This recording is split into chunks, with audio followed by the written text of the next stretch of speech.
Hello, everyone, and welcome to the Ravitz Way, the podcast where we explore topics in neurology and brain health, from neuroscience to medications to wellness to news to spirituality to exercise and beyond.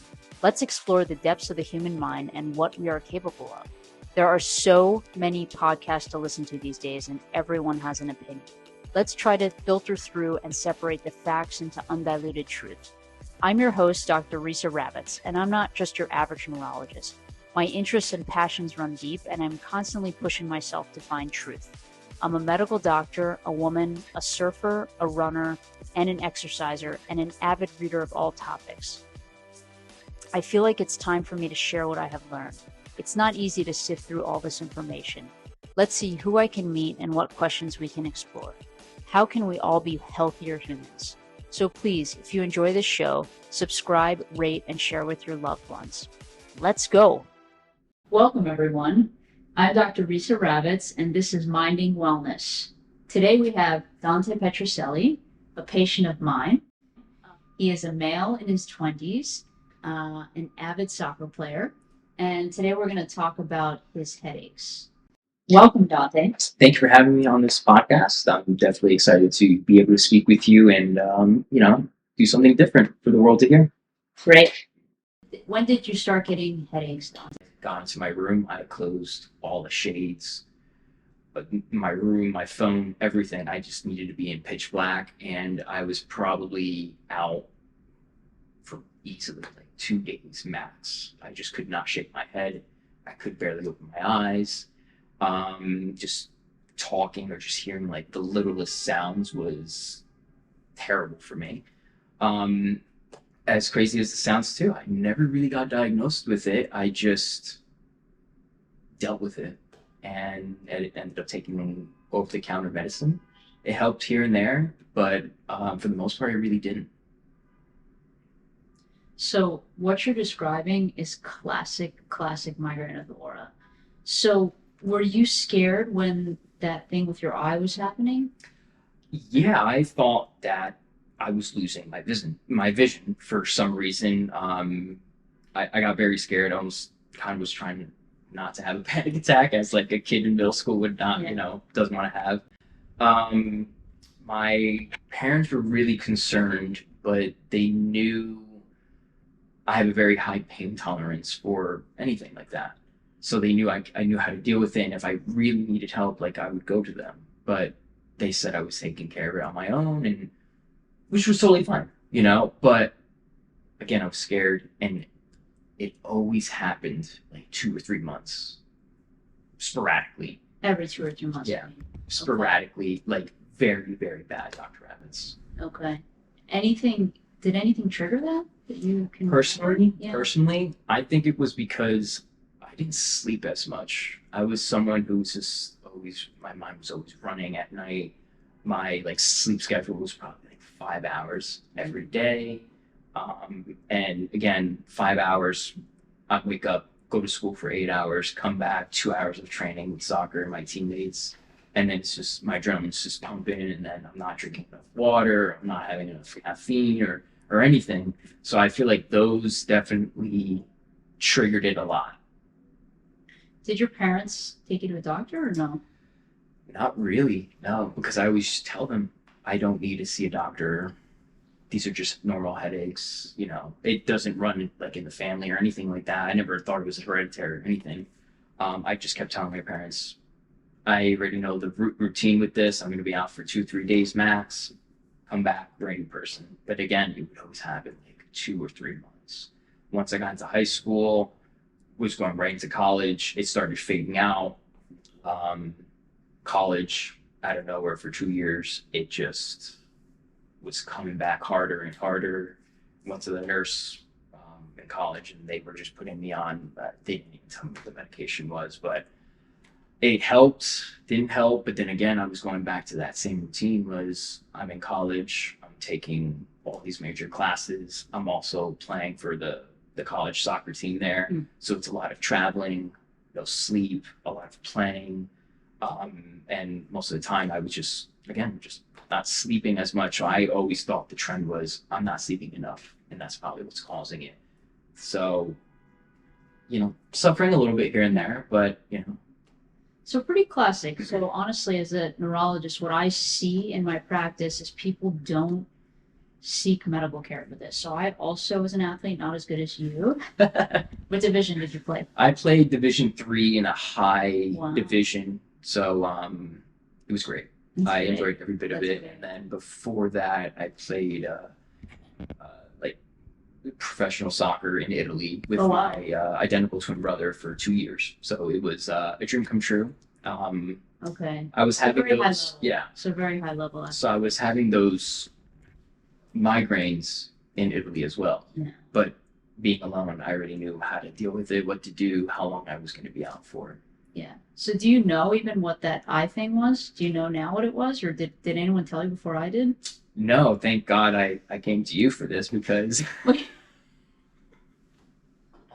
I'm not laughing. so good. That was so good. You giggled too much. That was good. Oh no. No, we're keeping that in. Oh, Okay. we are. Funny. Anyway, Okay. no. So you never heard that it was an aura. I had- You didn't know what you I didn't had know that was part of a migraine or no idea until I Okay, met so you. yeah, so honestly, so I can tell you, so I played Division 3, but not as long as you. I kind of copped out after 2 years. It was too much, Mhm. and very hard schedule. And you played even higher level professionally, and also a very hard schedule. But the first time I had an aura was in a field hockey game, actually. And I had to come out, and I was also confused because the same thing, I couldn't, there was a piece of my vision that I couldn't see. It was kind of turned into like scintillating lights. It kind of felt like it was expanding out into my vision, including both of my eyes. And same thing, called my parents, went home, fell asleep, and also had the worst headache of my life, which, for listeners and that are always asking about migraines versus regular headaches, this is a really bad headache. It's not one that you can kind of typically push through. You're two pretty good athletes. I'll say it. Definitely pretty good athletes. Hard to push through, and many people just actually don't get treatment for this or even know what it is. So the aura is actually what happens in migraine is multifactorial, and there's inflammation, there's signaling that happens in the brain that's not supposed to happen. And that signaling and that excitatory signaling and phenomenon that's happening is going over the occipital cortex in your brain, which sends the signals to your eyes. It's actually sending a picture that's not there. And then as that excitement spreads out, it can involve other things, sometimes like your hands, sometimes your face might feel a little numb. And then the headache starts, the pain phase of the headache starts, which is really severe. I immediately just am memorizing like what I was going through with that. So you hit that spot on. I will say as well, I don't know if you've ever heard of this too, is I got a sense of just like not being able to move in my bed. I was becoming like immobile. Like if I moved, I felt like it was just the worst pains again. I did not like it at all. So I used to just like lay in the middle of my bed and just like kind of like arms crossed and just lay there like a vampire pretty much. So it was definitely tough dealing with it. But once I found like my routine, how to like control myself during those attacks, I just mastered it at that point. But Yeah. now like realizing what was really going on is kind of just like mind blowing. And now I kind of am like replaying in my head, like, how could I have done this a little bit better back then? Yeah, so for sure. So I'm a little bit older than you, but the migraine world has really come forward a lot, and there's been a lot of research about this, and there's new medicines now, and there's new research about how to actually treat it, like that you should actually treat it as fast as possible. So you and I are probably similar, and tell me if I'm wrong, but I would try to push through that pain. I would try not to take medicine initially, and then of course, Dr. Mom would want to give me Advil and so forth. And I don't know how nauseous you would get with this, but it would sometimes be bad, so I wouldn't take medicine. Yeah. And now the data is showing, the quicker you treat it, the quicker you stop this excitation and inflammation, the better off you are. And wouldn't it have been better if that lasted an hour or 2 hours and then not 2 days or 3 days, like it does for me I as wish. well? Yeah, exactly. So, okay. So is it still frequent now, or? I will say that The last time it happened was probably 2, 3 months, but it hasn't happened for probably about like 4 years now. So when it happened, I already went to like my survival mode on, okay, I'm not going to work, I'm not going to school, whatever I was doing. I'm gonna stay home, no phone, no TV, no lights, and just lay in bed and just ride this out. Um, and of course, it went away in 2 days. The next day, kind of just like very sore in my head. Like even if I was just turning my head just to say like no or yes, um, it would hurt. It would feel like my brain was just like being shaken so much, and then it just stopped, and it was just like So, Dante, let's talk a little bit about screens because everyone's always asking me about that. So, have you noticed any kind of triggers with screens, or have you noticed any kind of change in your lifestyle because of that? It doesn't have to be yes, but people are always asking me about that. I do sometimes feel when I was getting those migraines or potentially about to get them, I felt like I was in front of a phone or I'm watching the TV in a pitch black room where the light from the TV is just coming right into my eyes. I do feel like that was something that was causing it, but again, at the time, I was just like, I'm just getting a headache now out of nowhere. I don't know what's going on. But yeah, I do now thinking about it, just all the times I've had them. Most of the time, I've had a phone like right on in my face or a TV like in my face. Yeah. So it sounds like in your case, you have the headache process is happening, and this is an effect of the headache. So you're having sound sensitivity and light sensitivity, like severe light and sound sensitivity, and that is just too much stimulation, and you can't sort of, focus on that, which has happened to me. It's happened to many of my patients. People are asking me always, can I look at the screen? Should I look at the screen? So at night, I always tell people not to, maybe an hour before bed for sleep.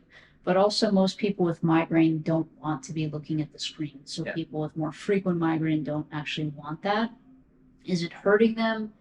It's not actually hurting you, but it might make you suffer more. Might trigger something, is what you're saying. It might trigger it a little bit more, and you're going to suffer. That stimulation is going to be too much for you. I do have one more question since we're on this topic. Is since I'm in the lifestyle of always on the go, working, playing, and then coming home, working out, do you think I'm so like my body is just so drained, and then I don't want to do anything but just sit, look at my phone, or just look at the TV? Is that something that could cause it? To cause the headache? Yeah. That's a good question. So I think people need to have some like letdown at the end of the day, whether that's watching TV or having a cup of tea or taking a bath or whatever it is for whatever you want as a person. The problem is for a migraine patient, more of that stimulation is going to, if you're having a headache or you're even in the threshold of like about to have a headache, it's typically going to make things worse. I don't know if you're asking this, but like people are always asking me what causes a migraine? What is the cause? Like, I don't want to take medicine. What's the cause? Yeah. So people are always asking me about wellness and migraine. And it's very, very important. Okay. People are coming for a diagnosis. They're coming to the medications. They want to know that they don't have something, God forbid, like a brain tumor, which is very rare for this case. But most of all, people want to know what they have and they want to know how to treat it. But most people our age, and actually most people, don't want to be on medications. And I totally understand that. So what do we talk about when we talk about wellness for your brain, and specifically for migraine? So the evidence shows that the best things you can do for migraine are have regular sleep, the same schedule, every day to bed around the same time and every day up the same time, and I'll get into that. Hydration, regular eating, okay, so regular meals, no big lapses in fasting or anything like that. And caffeine plays a role as well. So let's break that down a little bit. So for you, you said there were times when you didn't sleep. Same with me. Residency, sports times were very big times for migraine. And what happens is when you don't sleep, the brain, it's a hyperexcitable state for the brain. It starts signaling more and more and more. You know how you feel when you don't sleep? Yeah. That's your brain signaling kind of wrong and too much excitement. So you already have this brain that wants to do this thing of hyperexcitability, and then when you don't sleep, it kind of pushes it over the edge, and it's a huge trigger. Interestingly, some people get migraines on the weekend when they sleep too much. So it's actually really important to try to keep the cycle as steady as possible. I don't like to be super rigid about anything, but getting to bed at the same time every day and getting up around the same time every morning is key. When you're training for tournaments and in season, you know, you're getting up at 5 and traveling, getting on a plane, going on a different time zone, it can really, really mess with migraines. So for the average person that isn't doing that, you know, just living their life, but maybe in New York City or somewhere where they're out a lot and not getting the right amount of sleep is key.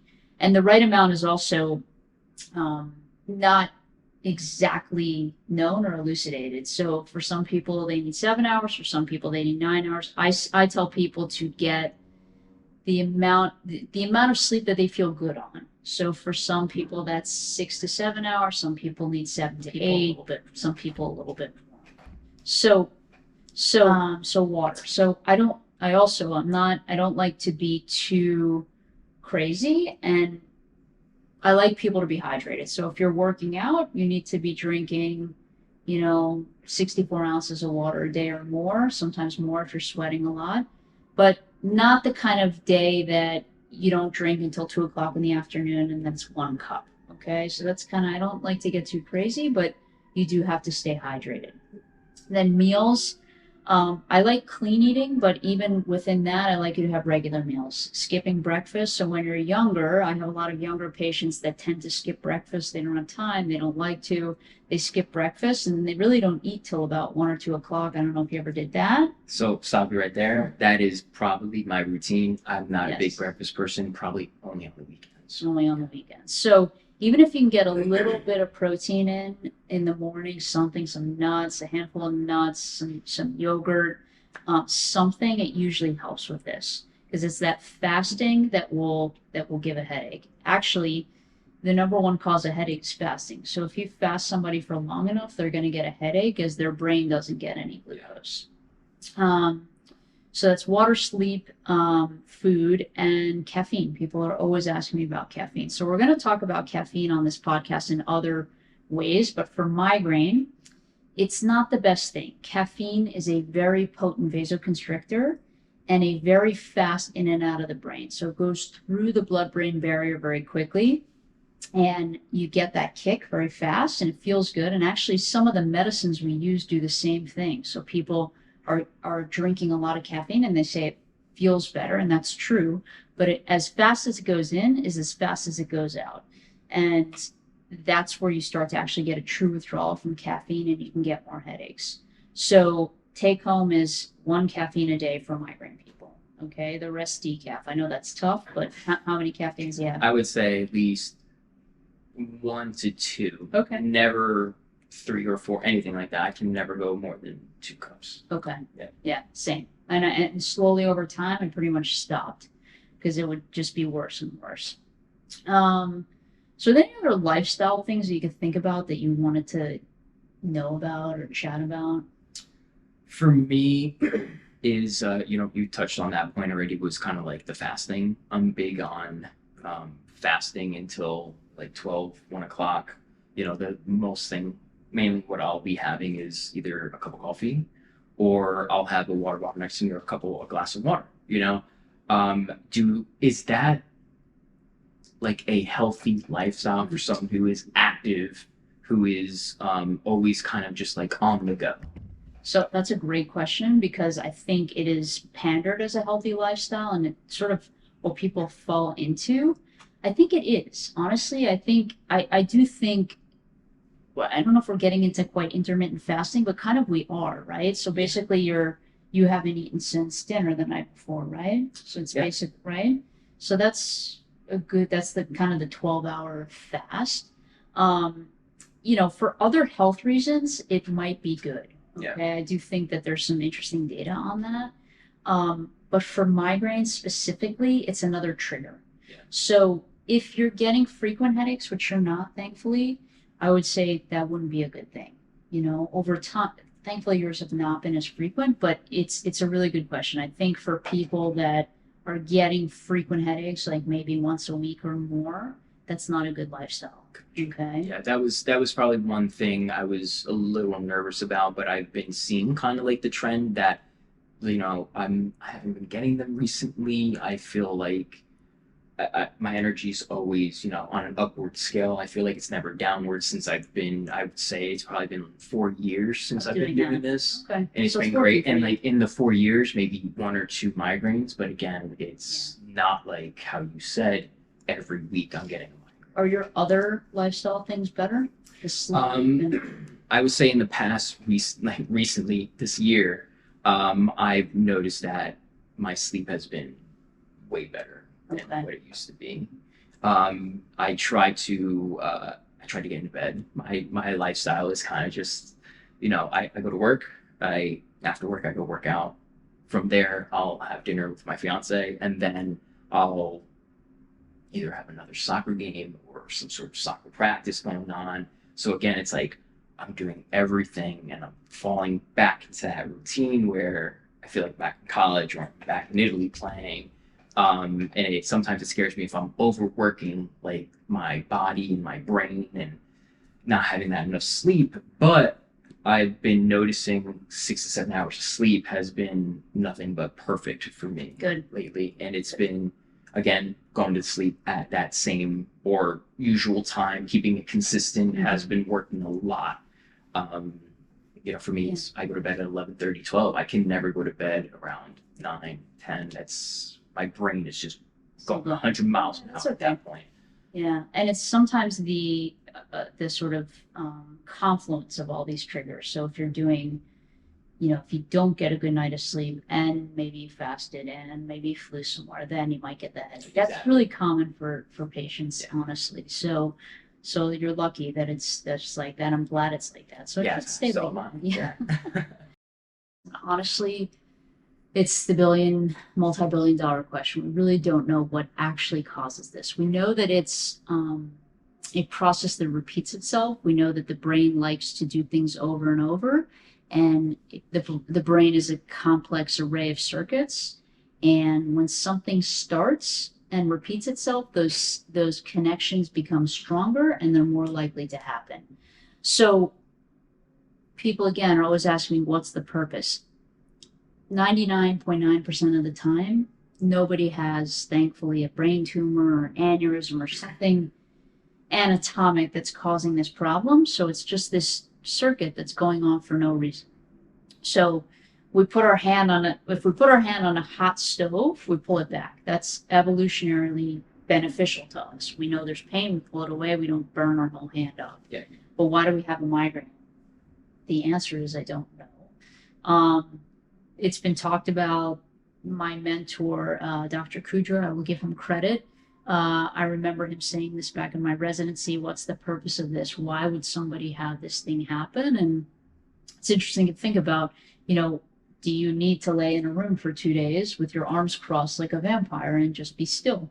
In this crazy world where we do a bazillion things, and maybe we need to sit still and not have all the stimulation. So it's a really interesting theory.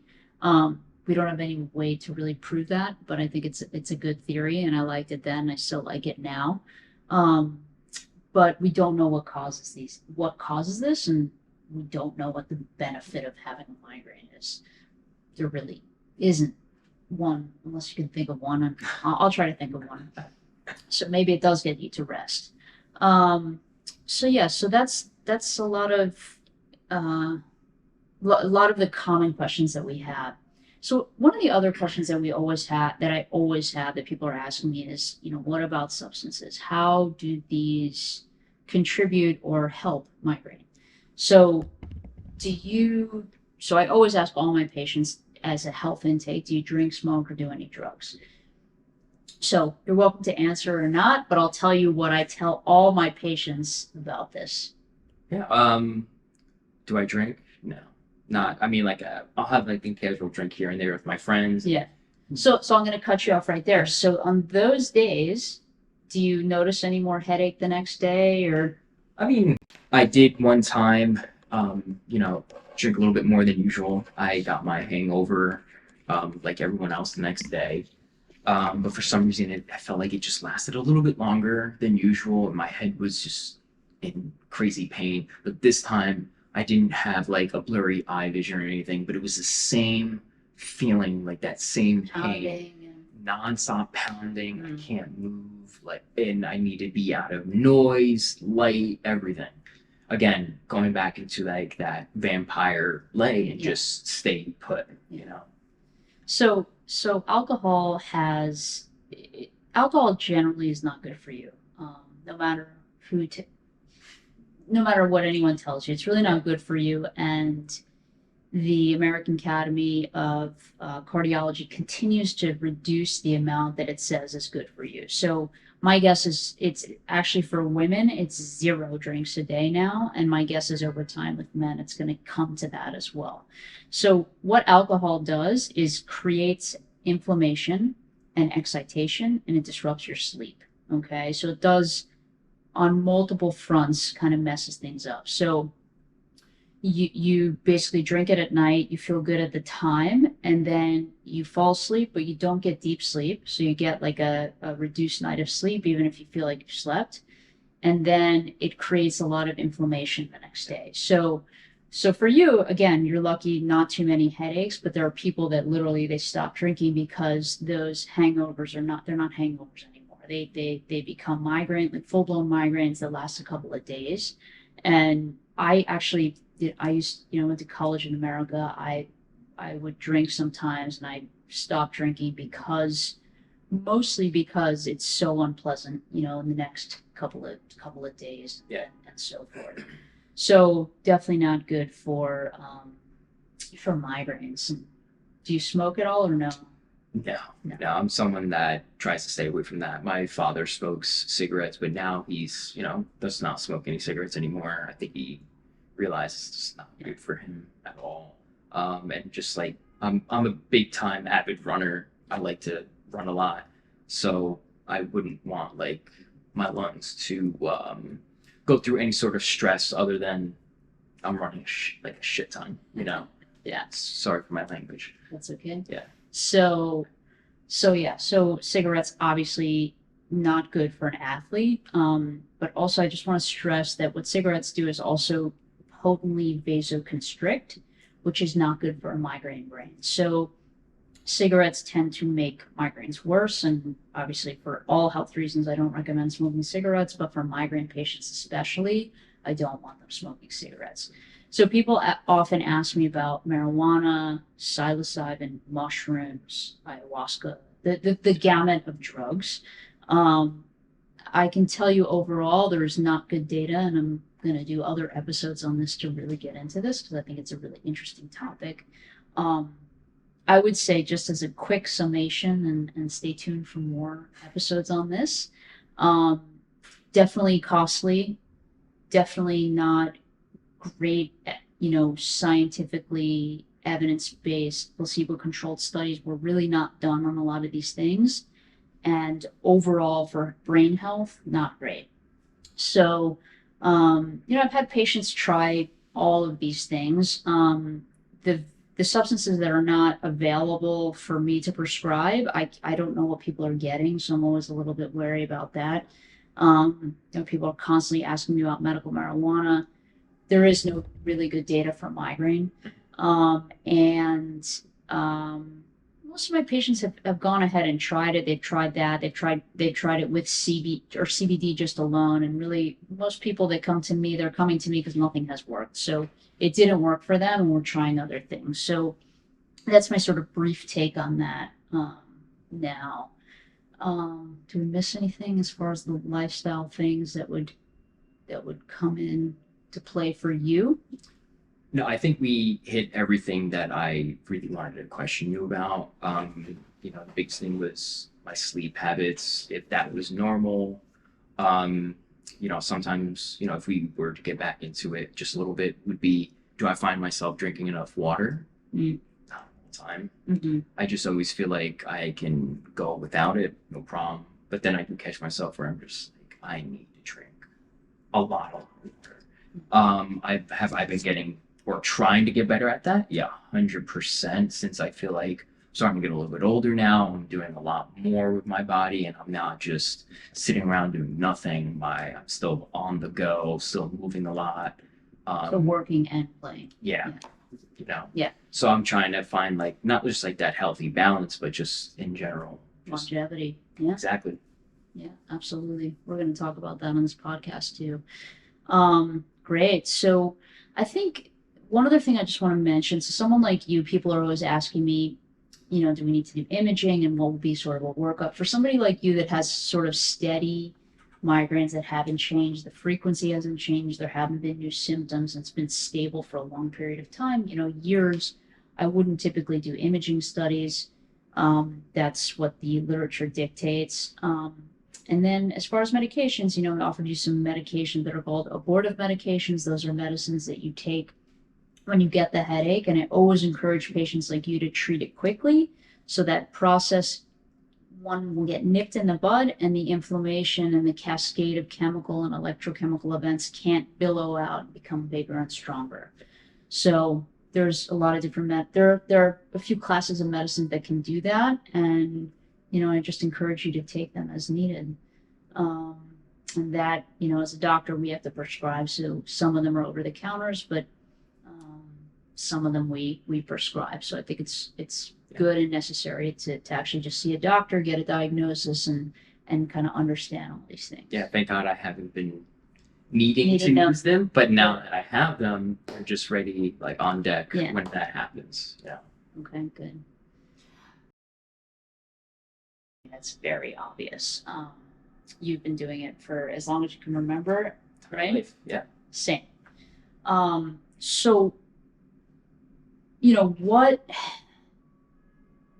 me see what I'm going to think about. So it's not something that you would ever give up because of migraine, right? Absolutely. Yeah. So I agree with that completely. And as a doctor, I always have patients asking me, can I do this? Can I do that? And this is also going to be a topic for future podcasts, but I am a big believer in working through certain things. So has there been a time where you had to work through like pain when you were having, to finish a game or to practice or to even motivate? Did you notice any times like that? There were times where in the middle of the games or going towards the end of a game, I feel like a migraine coming, but I'm just in the heat of the moment where I feel like if I would stop, it would just come in an instant. But if I just keep going, I feel like in my head, I'm just trying to like almost like keep it, hold it off. Just hold it off just for a little bit longer, like 20 more minutes, and then once I'm done, let me just deal with that pain and what I need to go through. And do I feel like that helped me out in the end? No. But when I was playing, did it help us? Yes, tremendously. But at the same time, was it very good for myself? I would say absolutely not. Yeah. But I found myself sometimes dealing with that. But it's, again, like you said, Dr. Ravitz, we're in sports. We live and breathe it. It's in our blood, It's something I almost can't control. Like I can't stop. Once I'm playing, no matter what is going on in the outside world and what's going on within myself when I'm playing, is kind of like second to the sports. It's my getaway, clears my head, but then there's those times where everything's good and dandy on the field, but I'll start feeling my head starting to really start to hurt. And that's when I try to shy away and like limitate myself from doing certain like heading. Exactly. Trying to stay away from that as much as I can, or, I try to, for me, it's a lot of the breathing helps a lot more. Like if I find myself, I'm not nowhere near the ball, nowhere near anyone, I take a lot of deep breaths to get myself back into that control and kind of like that focus point that I can deal with this after my game. I need to focus right now, I love that. Yeah. That's great.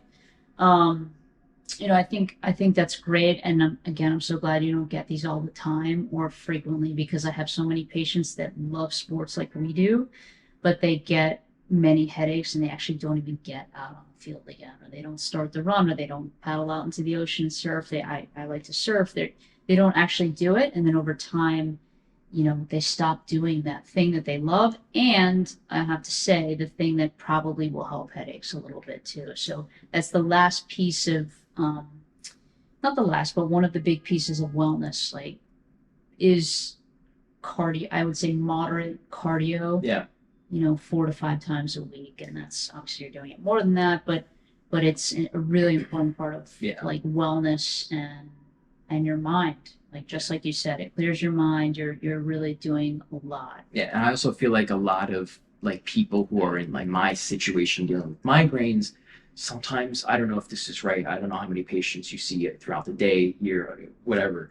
Um, do you think like sometimes patients get scared of like the limitations that they're going to have dealing with these migraines? It's a great I, question. I, It's not something they fear. It's something that they initially fear, and then they stop, and then their whole life changes. exactly, and that's something that when I was younger, for the most part, um, would overthink before I would go to bed. Oh, like I'm having these migraines, and now I feel like it's because I'm playing or it's because I'm doing some sort of activity. Like, do I need to cut this out? And like, then in my head, I'm just like, I don't want to cut this out. This is my getaway. This is what makes me feel good. But if this is going to happen, like, is it beneficial for me to stop? Yeah. Yeah. Very good question. And I get that question constantly from patients. And the answer is, once you get a diagnosis and a workup, which is thankfully clean for most people, I encourage people to do what they want to do, especially when it comes to sports and athletics. Yeah. There's some people that will get a migraine every time. It's not necessarily gonna happen. It's not something that's always gonna happen. And I think you have to work through it, because it does so much for clearing your mind. It's something that you are disciplined about. It's guiding your life. It's teammates and time with your community, right? That's community for you. Yeah. It's fulfilling. It's you're setting goals and you're reaching them and moving forward. That all those things are the wellness that's not popular, that we don't talk about, right? It's like, those are real wellness, really important things. So once you start to think that way, like, oh, I can't do this. I mean, what you think and what you say is your future for real. And then you start to, your brain and your mind, literally, that's what we're talking about here. It will create your future in that way. And um, I I try to tell people to push through that, push through. And okay, so now we get you in a place where you have a diagnosis and you have something if it happens. And if it happens, okay, think about it the next time. It's not the end of the world. Exactly. And talking to you, Dr. Ravitz, about this person, like from my personal view, it makes me feel a lot more, comfortable. And just now I feel like I am ready for when I do get another migraine, if and when that happens, I don't want to go into a vampire movie anymore. Well, hopefully it's not going to happen. Yeah. And if it does, you're prepared. So, what I tell everyone and all my patients, continue with, having the medicine. You went to the doctor, you took that step, you got a diagnosis, you have some understanding, you have some ways to prepare your lifestyle the best that you can. It doesn't have to be super rigid. And something changes, you have some support. It feels good to even just know what it is, right? It's like, again, makes me feel way more comfortable. Yeah. I actually had these when I was a kid in a different form, and nobody knew what it was. Yeah. And it's frustrating to not know what it actually is. Yeah. So, well, Dante, thank you so much for coming on the show. And stay tuned, everyone, for upcoming topics in minding wellness.